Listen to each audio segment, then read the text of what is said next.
Hi, hello, and welcome to the weekly recap where I go over this week's gaming news for you and share my thoughts as we go. I'd also like to hear from you after the video, so sit tight, grab a snacky snack, and let's begin.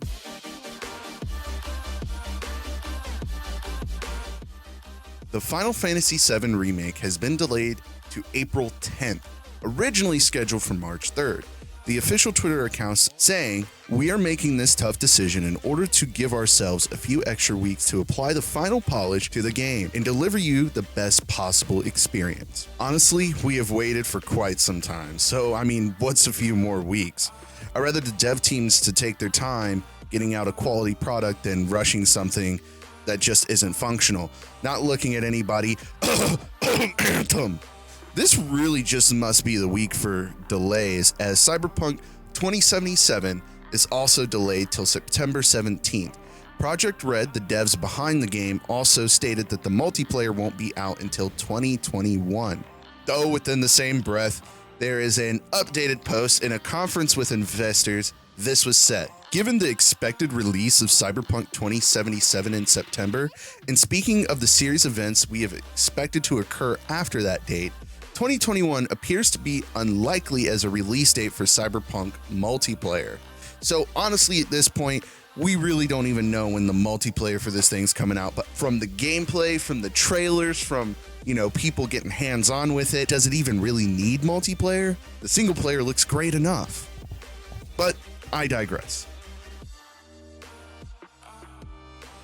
Also this week, a Resident Evil 3 Nemesis trailer dropped, showing off Nemesis in a new engine, also a first look at Carlos and Jill in action. This may be the Resident Evil that gets me into the series, as it looks heart-pounding and action-packed. Though, not to mention, it comes out April 3rd, with an online mode counterpart that works similar to Zombie U if you've ever played that on the Wii U, which we also got a new Doom Eternal trailer.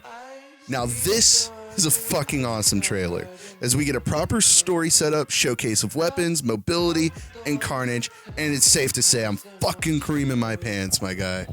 Not to mention, we get a fucking laser sword. So, yeah, that's pretty fucking awesome. In other news, PlayStation will not be participating in E3 2020. Well, there goes my hopes for Sony being there this year. In a statement, a Sony spokesperson said, "After thorough investigation, Sony has decided not to participate in E3 2020. We have great respect for the ESA as an organization, but we do not feel the vision of E3 2020 is the right venue for what we are focused on this year." So,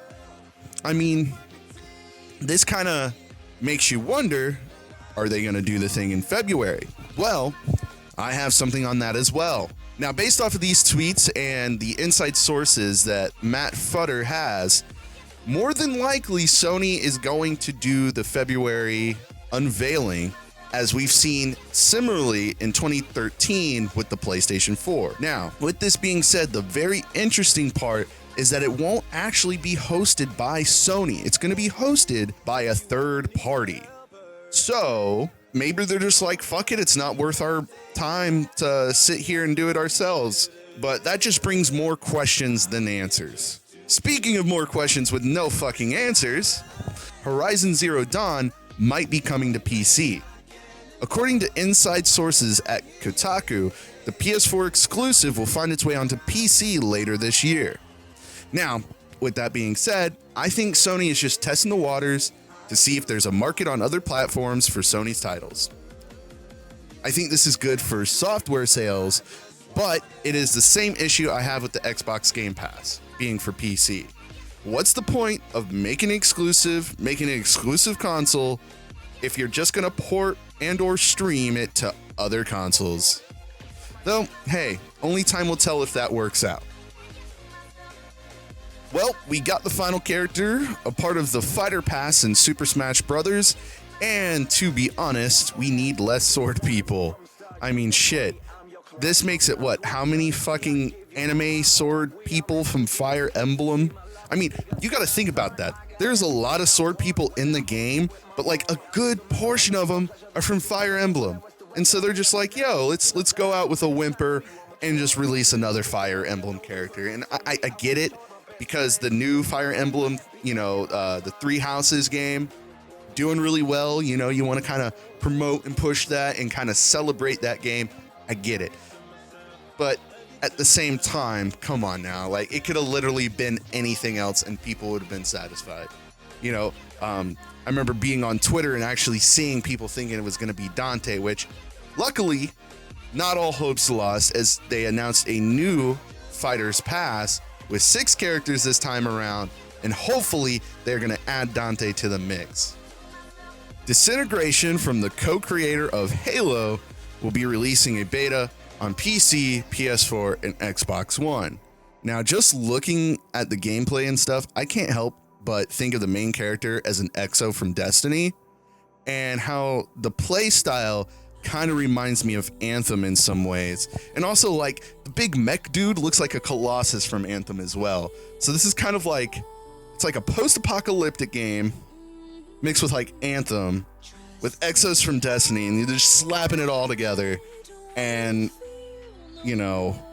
I don't know how to feel about it. So, but I'm gonna keep tabs on it. I'm gonna check it out, and let you guys know my thoughts and opinions on this. But as of right now, I'm confused.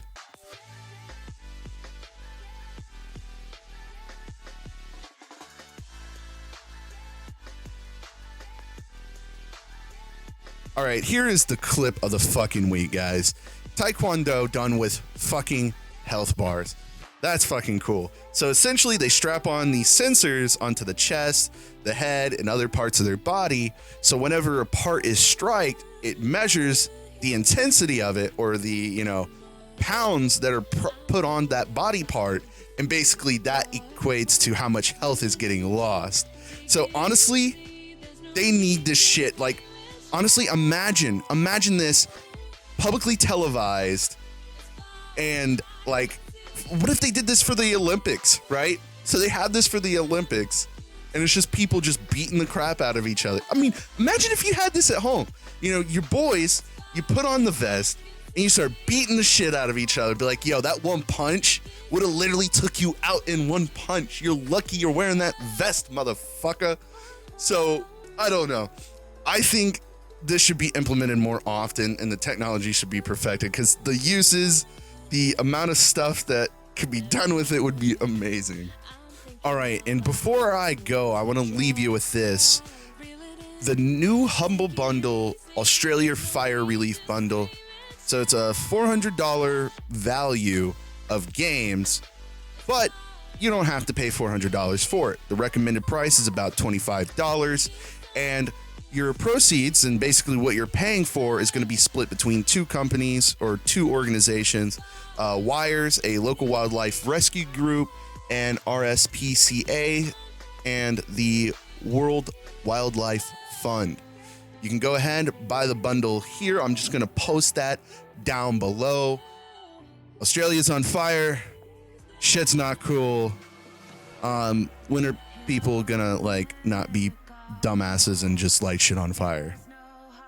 All right, and that's all, folks. If you like this video, please drop a like for me down below. That really helps the channel. If you have any questions, comments, concerns, or input, go ahead and drop that down below, and I would love to talk to you and have a discussion. And last but not least, be great to yourself, be great to others around you, and play great games. Shadow out. Now this is a story all about how my life got flipped, turned upside down, and I'd like to take a minute, just sit right there. I'll tell you how I became the prince of a town called Bel Air. A town called Bel Air.